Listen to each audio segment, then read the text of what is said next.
I was exhausted and ready to sleep at my hotel when my boss called, demanding I return to the office by 8 a.m. I had to book a flight, pack, and get to the airport. It was too late to call my wife without waking the kids, so I asked the taxi to drop me off at home.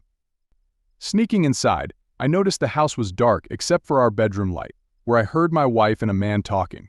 My kids were probably with relatives. Realizing my wife was having an affair, I felt sick. Remembering my grandparents' advice to stay calm, I took deep breaths. I have a bad temper, inherited from my grandfather, who warned me about its potential to ruin my life. I decided not to seek revenge but to gather evidence. I used my new smartphone given by my employer for testing, with its clear camera and microphone, and a modified flash drive to prevent battery drain. Recording from the shadows, I captured my wife cheating, though it crushed my pride. I decided to get a DNA test for the kids. As I recorded, I overheard something that made me lose control. I rushed into the room, fought the man, and drove him out. My wife, Sheila, hid in a corner, terrified. "Come here," I commanded. I was stunned, like watching a movie unfold. Each time the beast took over, I remembered almost nothing afterward.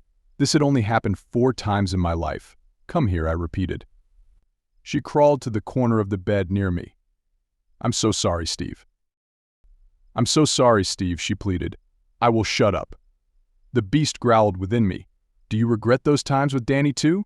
I asked, probing for more of her deceit. Sheila shuddered. I wondered how long and with how many. Her eyes were wide with horror. "Please, I'm so sorry. Do not hurt me. I am so sorry," she begged. "You're a cheating cow. You have desecrated this house, this bedroom, this bed. You betrayed your husband and your children," I declared, letting the beast's rage flow. She looked even worse, eyes wide, teeth chattering, face pale. The beast was shocked. Mentally, I patted him on the back. Strangely, it felt like he patted me back, as if he'd always protect me. "You will pack your things and leave by noon. Take all the bedroom furniture, especially this bed. Leave my things neatly on the floor. Respect my things. Understand?" I demanded.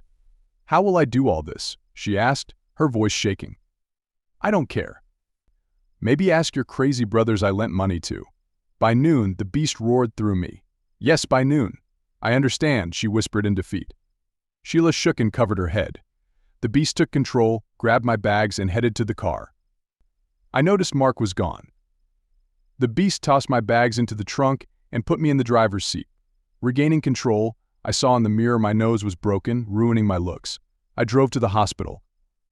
The doctors found I had a broken nose, 2 broken ribs, a possible concussion, and several bruises and puncture wounds. I refused since I had to be at work in 2 hours. The police were called. I told them I was the sufferer but couldn't remember much.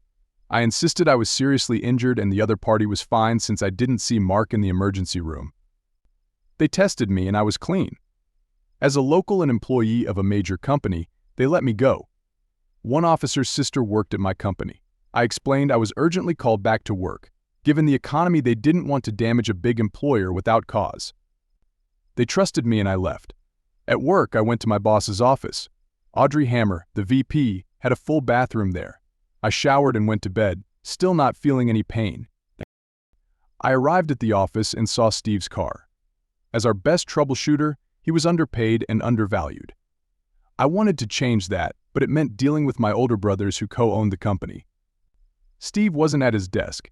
I hoped he made coffee and went to my office, finding his luggage and him asleep on my couch.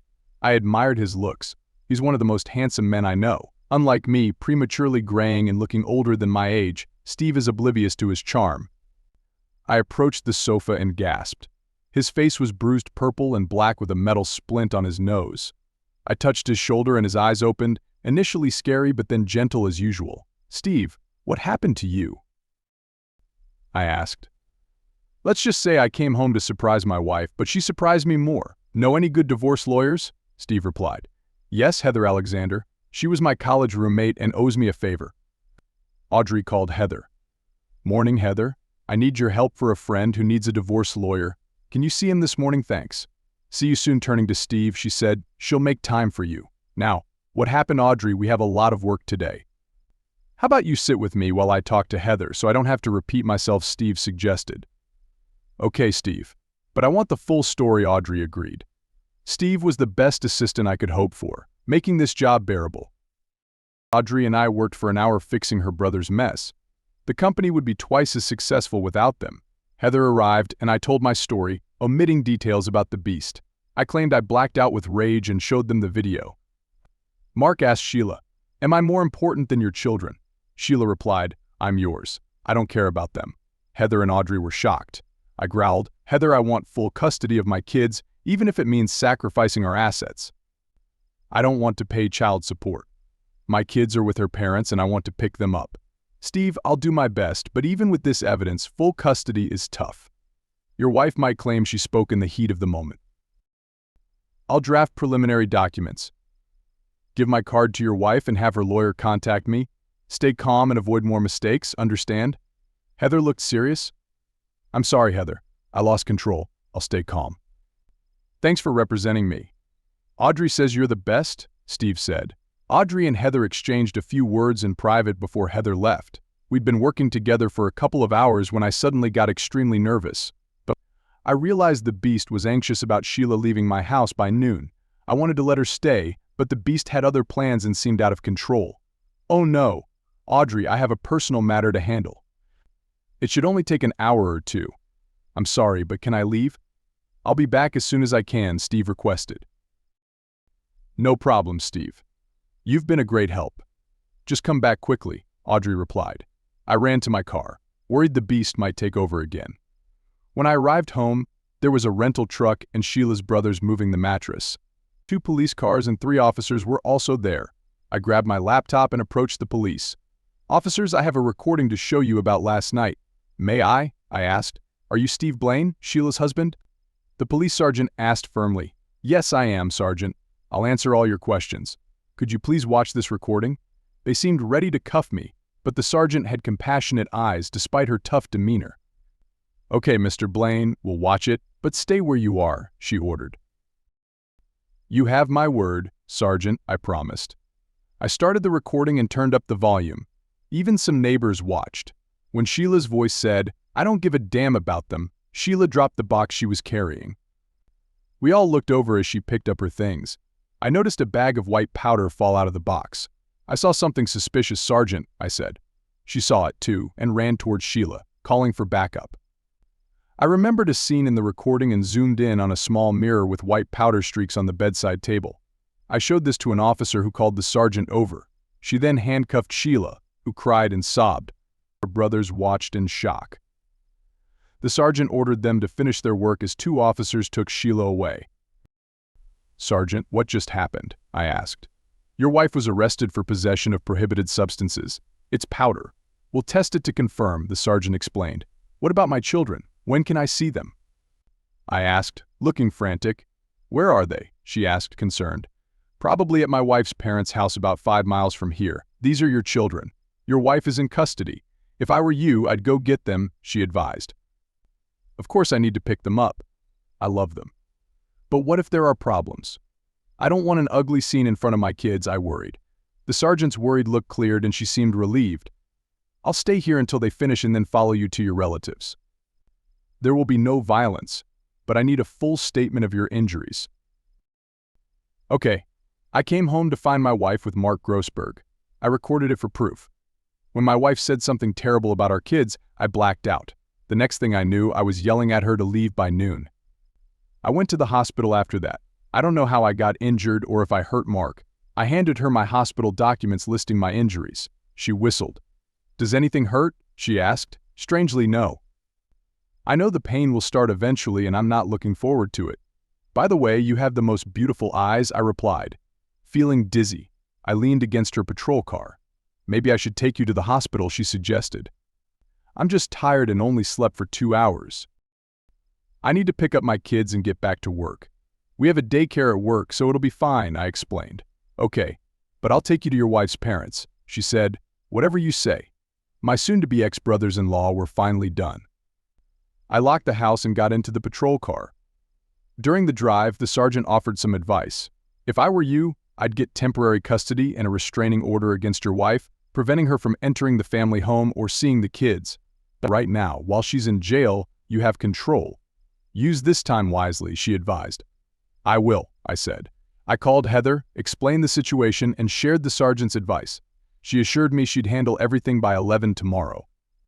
I started calling the sergeant by her first name, Rosemary, and even flirted a bit. She gave me some strange but not hostile looks. "Aren't you too happy for someone in this situation?" she asked. "I'm going to pick up my children. I thought I wouldn't see them for weeks. I have good people helping me. Why let my wife's betrayal hurt me more than it already does? My marriage fell apart, but I'm not wasting time. I'm going to enjoy life and my kids. In other words, I'm going to stop and smell the flowers." Rose, I said, wiggling my eyebrows at her. "I don't know if you're smart, crazy, need a doctor, or maybe I just need sleep," she remarked. There was no confrontation at my mother-in-law's house. Rosemary told them to give us the kids, and we left. They never liked or respected me, and I suspect they knew about Sheila's betrayal. My kids were thrilled to see me and excited to ride in the police car. Hope, my oldest at 5, wanted to hear the siren. Luke, the youngest at 3, wanted to ride on Rosemary's lap. Introducing her as Aunt Rosemary didn't help. She gave me a look full of disappointment and humor. "Aunt Rosemary, are you going to come to our house?" Hope asked. "I can't, honey. I'm too busy," Rosemary replied. "What shifts do you work, Rosemary?" I asked.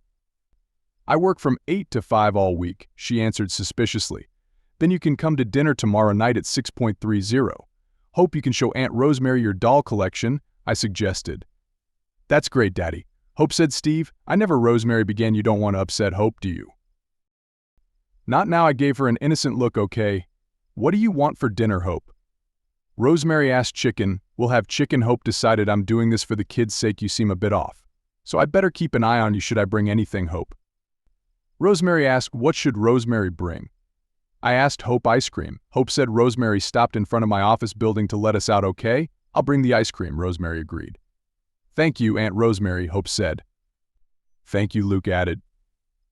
"Goodbye, Rosemary," I said. She waved goodbye and drove off. What am I doing? Steve could be a suspect if Grossberg presses charges? I can't believe I was sent to his house. I've always admired Steve Blaine. I thought I'd have to arrest him. I remember the first time I saw him with his kids in the park 2 years ago. He made my knees weak with his appearance, mannerisms, voice, and movement. He should be a model. Every Sunday, more women showed up at the park when he was there. We even chatted sometimes. "Did you see him last weekend?" He did the sweetest thing. I took pictures of landscapes, which of course included Steve, and now I was called to arrest him. Thank God things turned out differently. He said I had the most beautiful eyes and flirted with me. It's probably because he hasn't slept with anyone for a long time. I must be one of the ugliest women on the planet. I have the shape of a brick and the face of a bulldog, and he flirted with me. It's almost good his face is punched. I don't know if I could sit across from him with his usual gorgeous face. I wanted to scream like a girl meeting a pop idol. "Calm down, Rosemary." His kids called me Aunt Rosemary. "Do your job, Rosemary. You need to visit Mark Grossberg and get a statement." I dropped my kids off at daycare and rushed to see Audrey. My behavior was odd, possibly from lack of sleep or the beast, but I felt more persistent and flirted with Rosemary. I should be grieving my marriage, but it felt like it ended long ago. Something was blocking my pain and I hoped it lasted. Audrey and I finished our work that day. "Audrey, I think I'll be exhausted tomorrow. Can I take a day off?" "Sure, Steve, I might call you, but you can stay home. I'm sorry about your situation." "Good night." "Good night, Audrey." My broken ribs worried me the most since they could limit my mobility and I needed to take care of my kids. We took a taxi home and I ordered pizza for dinner. Hope and Luke asked about their mom. I explained that Mom and Dad had a big fight, but we both still loved them very much. Because of the fight, Mom would stay at their grandparents' house. "It's okay, Daddy, as long as you stay with us. We are tired of staying at our grandparents' house." Both kids hugged me tightly. I realized they spent many nights with their grandparents, likely when Sheila was cheating. The beast growled inside me.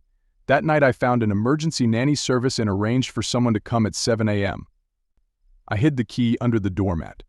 Anticipating my lack of sleep and pain might make it hard to get up, I transferred most of our savings from joint accounts to my own checking account and canceled our joint credit cards.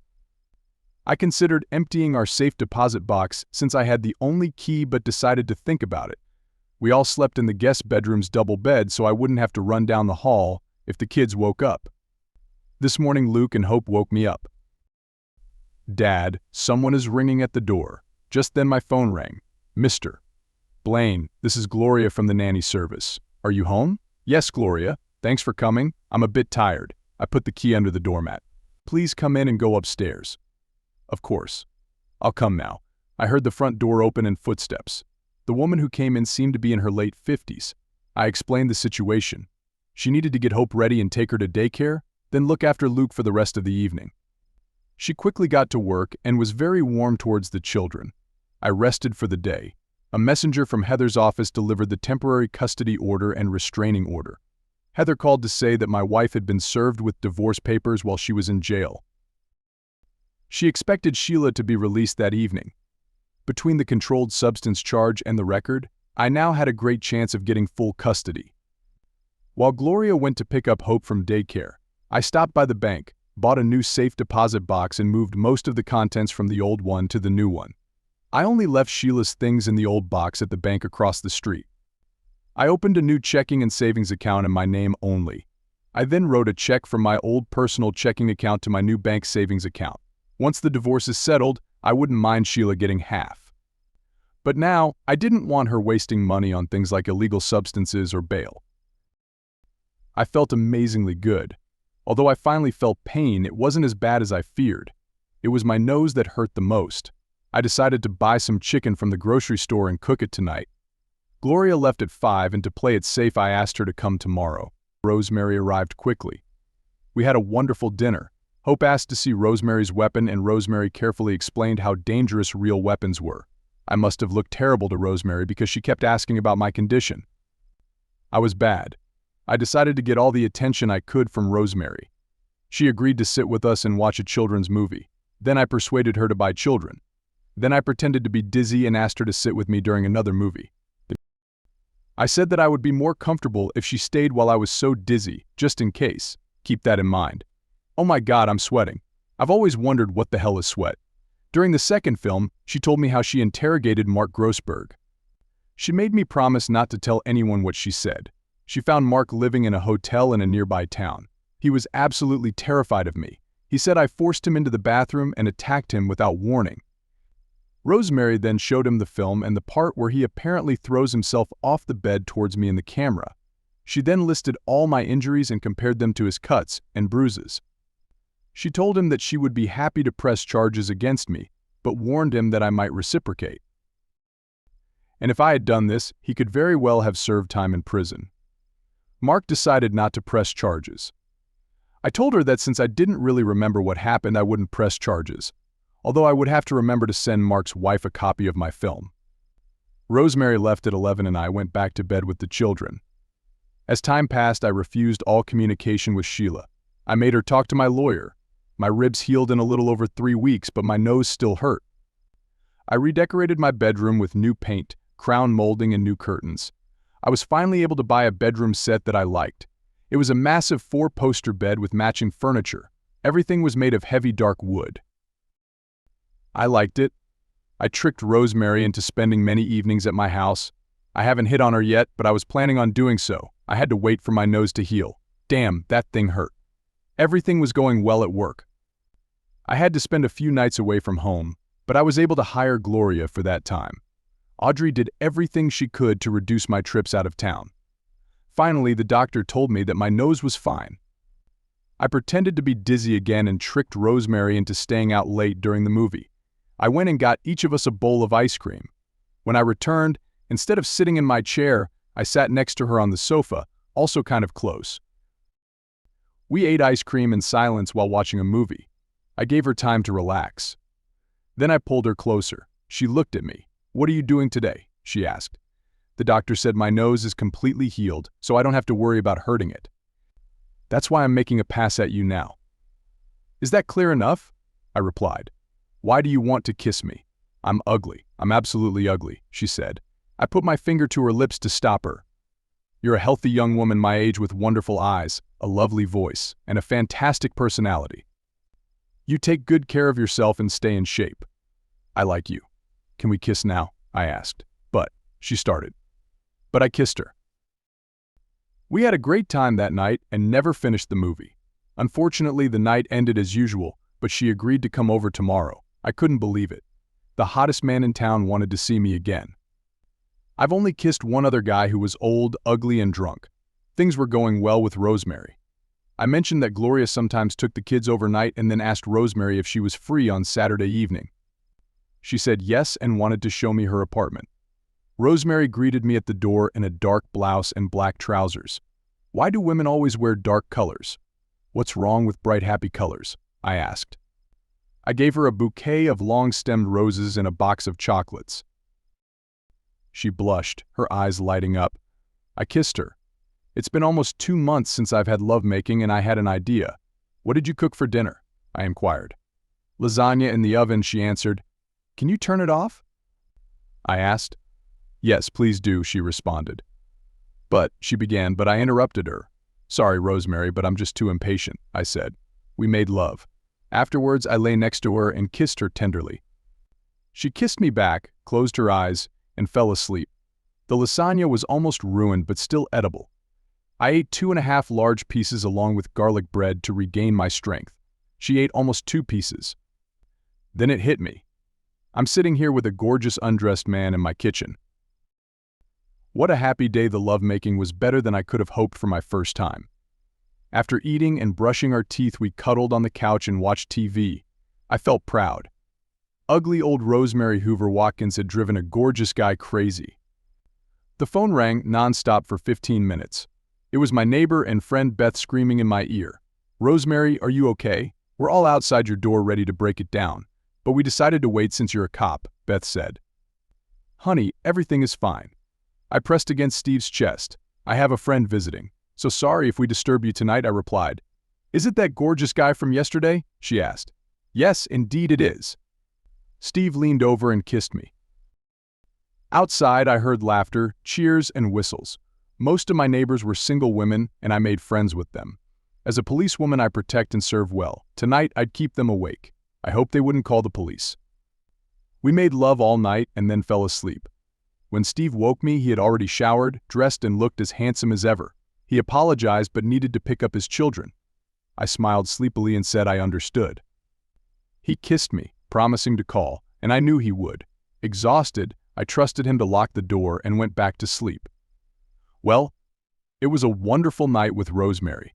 I opened the door, checked my feet, and closed it carefully, making sure it locked.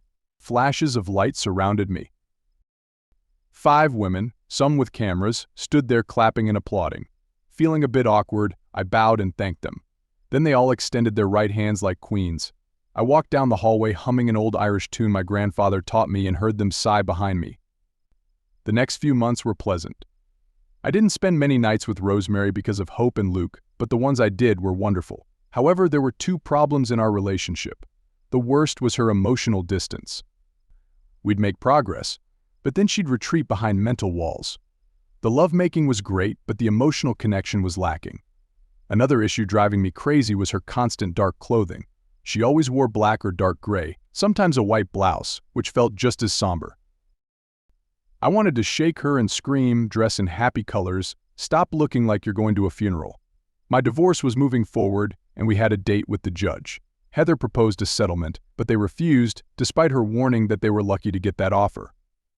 From Heather, I learned my wife's infidelity started about 6 months before I caught her with Mark. My ex-friend Dan invited her to a party while I was out of town, where he got her drunk and gave her illegal substances, lowering her carnal inhibitions. This led to a 2-month affair of wild parties whenever I was away. Fearing I'd find out, Dan handed Sheila over to Mark, and she continued cheating until I caught her. Sheila was convicted for illegal substance use and entered rehab, still undergoing therapy. She had a delusional idea that I'd forgive her or agree to joint custody. To convince me, she told her story to Heather and offered to have her therapist talk openly with me. Despite our unsatisfactory bed life, she willingly slept with Dan and Mark. She didn't take substances when I was home, indicating she knew she needed help but chose not to seek it. Instead, she neglected me and our children, often leaving them with her parents when I was away. My grandparents fought for 4 years to get me out of foster care after my parents died, improving their health and financial situation to gain custody. In contrast, my wife gave our children to her parents to have affairs. Her parents never liked me or our children, thinking I was too pretty and not manly enough for their daughter. They were strict with our kids, trying to toughen them up, assuming beauty meant weakness. They'll never see my children again, and my ungrateful relatives will no longer benefit from my money. The day of the divorce finally arrived. In court, we presented our evidence to the judge, who watched the video and examined both of us. She seemed to think my wife was crazy and granted the divorce under Heather's original terms. This upset Heather, but I was satisfied.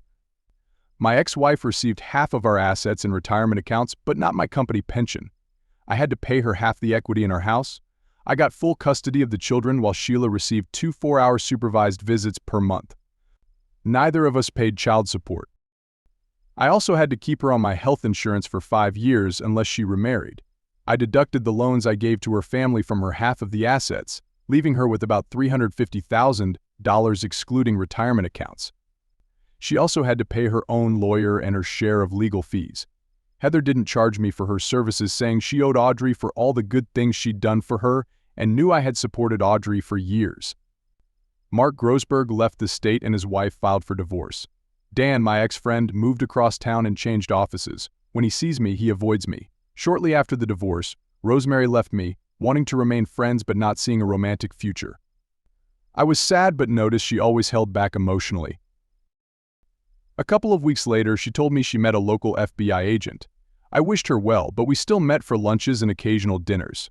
About a month after Rosemary and I separated, I was putting the kids to bed when I heard strange noises at the front door, whimpering and scratching.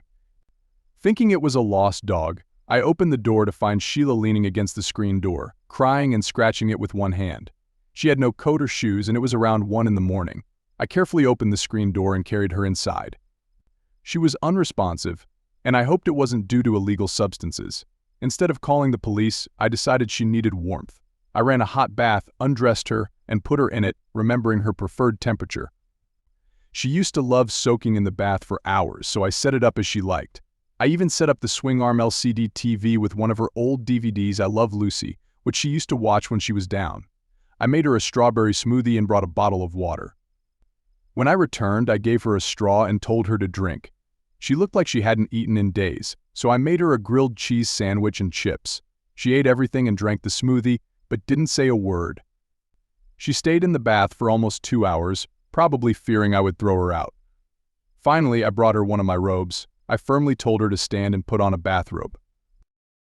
Then I carried her to the guest bedroom and laid her on the bed. I brought her more Lucy DVDs and another bottle of water, telling her to relax and watch some shows. We'd talk in the morning. It was good that tomorrow was Saturday.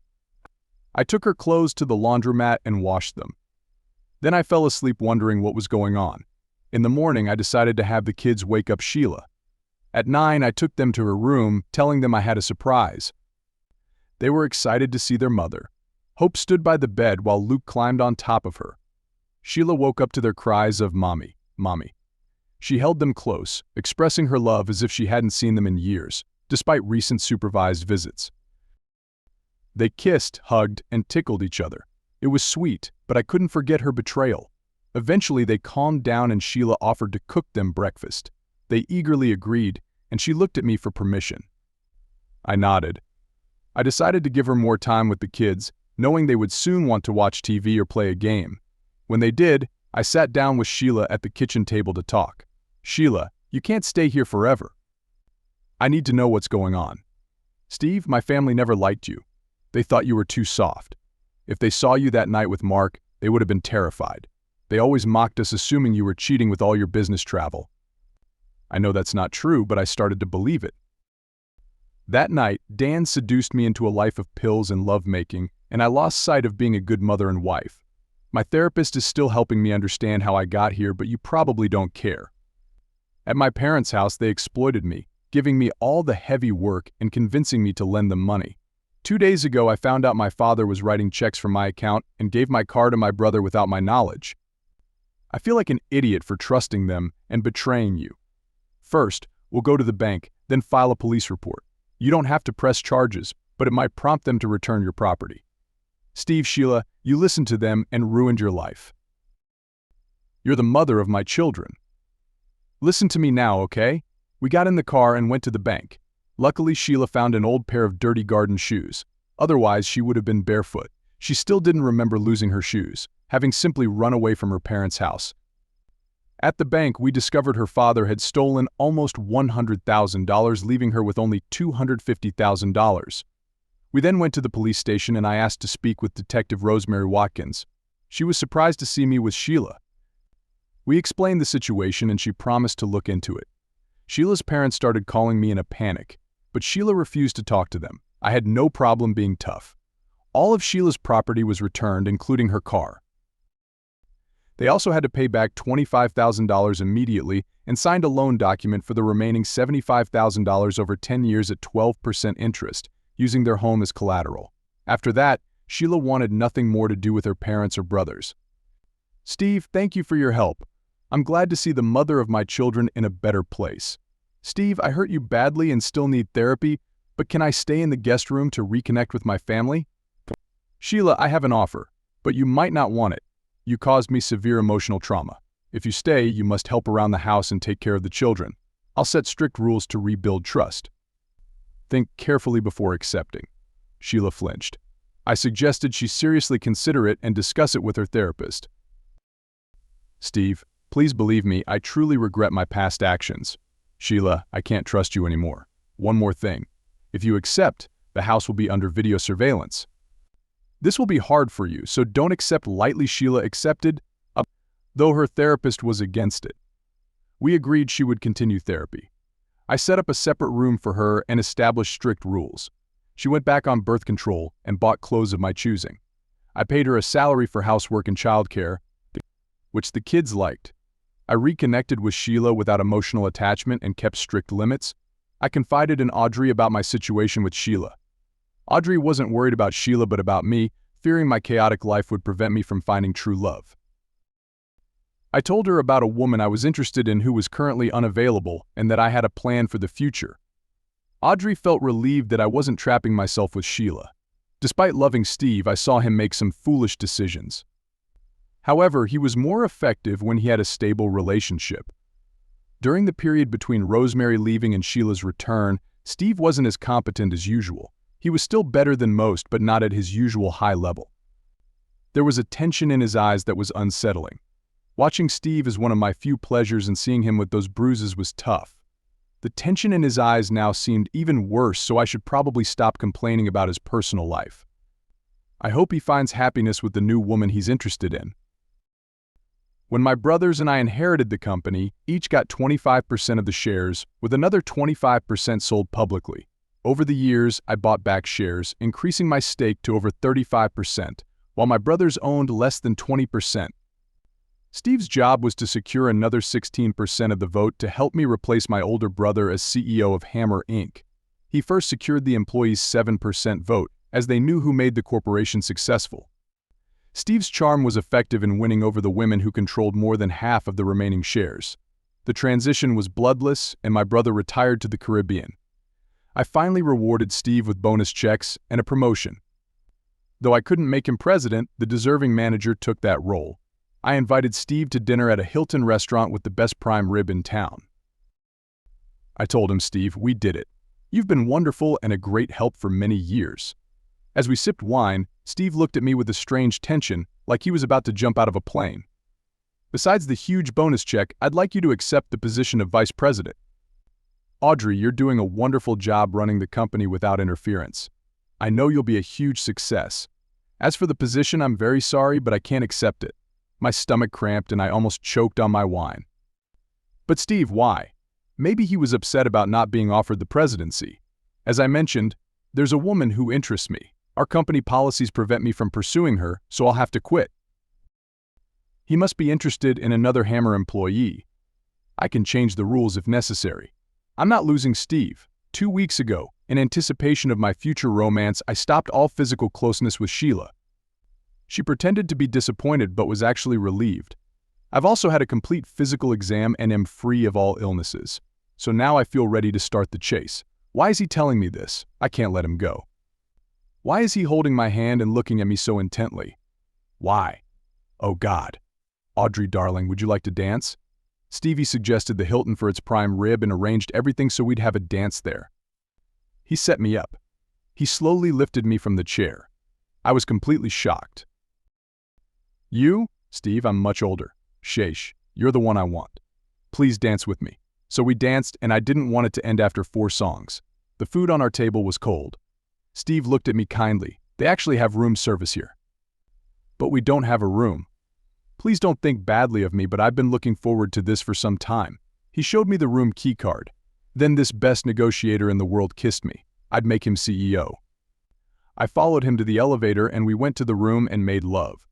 Steve, I love you. Steve, I love you. Steve, I love you. Steve confessed his love to me. I've always had a crush on Steve but was too scared to admit it. I thought I was too old and too ugly and that Steve was too great. Now Steve tells me he loves me. Don't wake me up. He is a magnificent, wonderful, kind, and smart man who loves me. I was the essence of his joy. On Monday, I called an emergency board meeting with the president. I announced that Steve had resigned. They were shocked and alarmed. The board, composed of women, considered meeting Steve the highlight of their visits. I explained that Steve had been romantically involved with an employee and quit to pursue his love interest. Everyone appreciated Steve's honesty and integrity, but agreed the company needed him, so the policy must be changed immediately. Steve would be offered my old job. Mary, the new president, looked at me suspiciously. Audrey, you didn't say who Steve is in love with. You two are very close. If he told anyone, it was you. So who is it? The room full of Steve's fans turned and stared at me. I answered quietly, me, and they all screamed, thrilled for me. For 3 months, Steve and I made love whenever we could. He was wearing me out with his high drive and stamina, but I was determined to take care of him. He admitted that since catching his wife cheating, he had become a carnal beast. I needed to keep up. He was my man and I would take care of him. We were discussing marriage when the pregnancy test showed a positive result. Nervously, I told Steve I had lied about the pills. He was overjoyed and wanted to marry me. I was ecstatic. We had a small but elegant and expensive wedding at the Hilton with around 100 guests.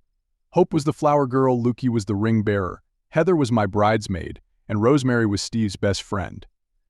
The judge from Steve's divorce attended and joked about never wanting to see us officially again, smiling widely. I bought the family estate from my brother when he retired, and Steve's entire family, including Sheila, moved in after the wedding. I allowed Sheila to stay because I didn't want Hope and Luke to feel deprived of their mother. Sheila continued working as a maid, nanny, and mother, but with a big pay raise. She still wore the colorful clothes Steve insisted on. I also changed my wardrobe to bright colors, which made me feel more carefree. Sheila's longing looks at Steve were heartbreaking, but he refused to believe she loved him. At 4 months pregnant, I struggled to take care of Steve, and even before showing, I was already falling behind. The tension returned to Steve's eyes, and he wasn't in the best shape. It seemed like it wouldn't take long to upset him. I had a radical idea. I needed a striker, and I had an obvious substitute in the dugout. Steve's love for me was unwavering. I talked to Sheila and came up with the idea of Steve filling in for me while I'm busy with pregnancy and childbirth. To say she was enthusiastic would be an understatement. I warned her that I had to talk to Steve about it first. Steve felt terrible and heartbroken that he couldn't control his desires. He felt like a failure as a husband. The man was crying and I'd never seen him cry before. I cried with him. I told him how I felt like such a failure for not being able to take care of my man. He made me promise that I would still love him if he took advantage of Sheila. He also made me promise that I would have complete control over his inner beast. In the 7th month of my pregnancy, Rosemary came to us in tears. Over the past year, Rosemary had become a close friend. She collapsed into my arms. Who had hurt this tough cop? She didn't want to talk to Steve, but she decided to trust me. It turns out her loving boyfriend was not what he seemed. To her horror, she agreed to some of his wishes before regaining her pride. In retaliation, he exposed her behavior to his superiors, ruining her professional reputation. I knew what to do. I called Heather and gave her Rosemary's ex-boyfriend's name and told her what needed to be done. As for Rosemary, I had been thinking for a while that my corporation should have a corporate security department. I would hire her as its new leader and have her create it. 2 problems solved in one go. I liked it. Heather sued this stupid joker for everything he owned or would own for the next 20 years. He was out of work within 6 weeks. Rosemary was doing well in her new job, but she was emotionally depressed at home. I persuaded her to move in with us. She had such a melancholic look when she saw Steve. Finally, I asked her why she left him. She said she didn't feel worthy of him. What nonsense. 8 months into my pregnancy, and Steve hasn't experienced any real love in 3 months. Sure, he had a physical relationship with Sheila, but it wasn't love, and he needed love. I discussed this with Rosemary. She was skeptical and worried it would damage my marriage. I've known Steve for almost 8 years. I trusted him. He was honest and didn't lie. I turned the switch. If I thought things were getting out of control, I would tell him to stop, and he would stop. And he simple as that. Then I talked to Steve, and he was even more concerned than Rosemary. It took a lot of persuasion, but in the end, I convinced him. Can you imagine a wife having to persuade her husband to sleep with someone else? Steve also worried that I might want to sleep with someone else someday. He wasn't going to do this. I told him that would never happen. He is exactly the man I need. So Rosemary joined Steve's harem. The change in her was amazing. I encouraged her to change her taste in clothes. She switched to bright colors and even wore a dress around the house. This made Steve happy, and when Steve is happy, he makes me and everyone else happy. God, I'm a happy woman. I thought I would be a childless old maid. Now I have a baby on the way, 2 stepchildren, a great husband, and maybe a couple of sisters instead of those useless brothers a year later. Steve was furious. His life was completely out of control. He loved it, but felt so guilty about it. Between Audrey and the Beast, it seemed like he had little to say about his personal life. The Beast loved Audrey. He needed someone to talk to, get advice from, and take back control. Steve's mind was still in turmoil over the change. His heart was opening up to Sheila again, and he was so afraid of it. Because of the Beast, Steve had difficulty getting outside help. So instead of talking to anyone, Steve decided to write it all down. Well, the Beast had a weakness. When Steve was with his kids, the Beast left Steve alone, and he wasn't completely under control. Steve was going to take advantage of this weakness. Another day, another dollar, I thought with annoyance. I must be the unluckiest psychiatrist in the country. I have 2 meetings today. The guy who called a while ago seemed crazy. I hope I can help him. It was time to get back to earning money. I opened my latest romance novel. My publisher wanted it written in 2 weeks, and I had 30,000 words left. The phone rang, startling me. Janice, my secretary, said my 2 o'clock was here. She seemed more than a little out of breath. I was forced to get up from my office chair. The man who entered was carrying a child in his arms. But he was absolutely great. I wanted him to be on the cover of my next novel. I tried to put a professional expression on my face again. Come on, Margaret, wipe the drool off your face and pay attention. Doctor. Huff, I'm Steve Blaine, and this is my daughter, Victoria. I walked around my desk to COO at the baby. Not many people let me play without their children. He looked down at her with such love and tenderness. This man seemed perfect. Why could he be here? What can I do for you, Mr. Blaine? Please call me Steve. I have an unusual problem. I don't know if I have a split personality or not. I wrote a diary, or a story of my life, if you will. It will probably take you some time to read it. Of course, charge me for this time, but please read this and maybe we can meet at the same time next week. He looked at me with such despair. Hell, I'd give him my kidney if he asked. Of course, Steve, it will be fine. Same time next week? Over the course of a week, I read Steve's story. In fact, I read it at least 5 times and also looked at the photographs he included with the diary. Nowhere in this story did he describe the women in his life as less beautiful.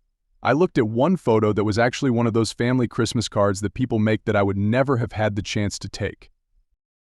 It showed Steve sitting with 3 women, 2 children, and 1 infant, probably Victoria. They were depicted sitting on or next to a sofa. To his left sat an elderly woman, rather plain-looking, with Victoria in her arms.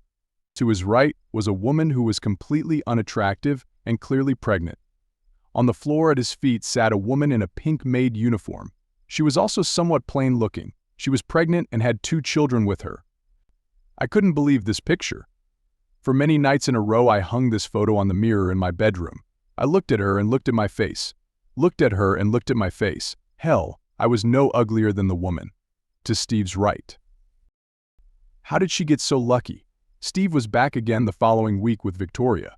From his story, I understood why. Steve, you're talking about the Beast. I know you had a bad time in foster care. The Beast is probably a development from those times when you had your final shock.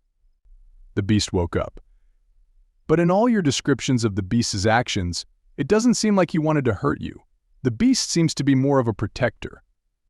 I don't know if the beast is just a hidden aspect of your personality or if it represents a real schism, but I think you should stop demonizing him. Give it a different name. Respect it. I think you're right. He was my protector. Cruel, but I kind of liked it. What name would you suggest giving him? He gave me a smile and I felt my face warm up. What about Bob? It's a friendly name. Whoever heard of a monster named Bob? He closed his eyes for a moment, deep in thought. I think Bob likes his new name. He chuckled. What a wonderful laugh. And I'm pretty sure he likes you too, Doctor. Ho! I felt my face turn red at these words. Most of my patients wouldn't even look me in the eyes. They found me so repulsive. In fact, I didn't have many patients because of my appearance. They had one consultation with me and then found another therapist. Steve never refused to look me in the face. There was never a hint of disgust on his handsome features either. Steve, are you saying that you have a new position? Yes. Audrey said that my skills as a troubleshooter would be wasted as vice president. I really think she hated all those late nights, so I was promoted to board member and am also a special assistant to both Audrey and the president. My work week is only 30 hours or less. I have to admit that I like it. This gives me more time to spend with my family. Both Audrey and Mary, the company president, assure me that I am making a valuable contribution to the company.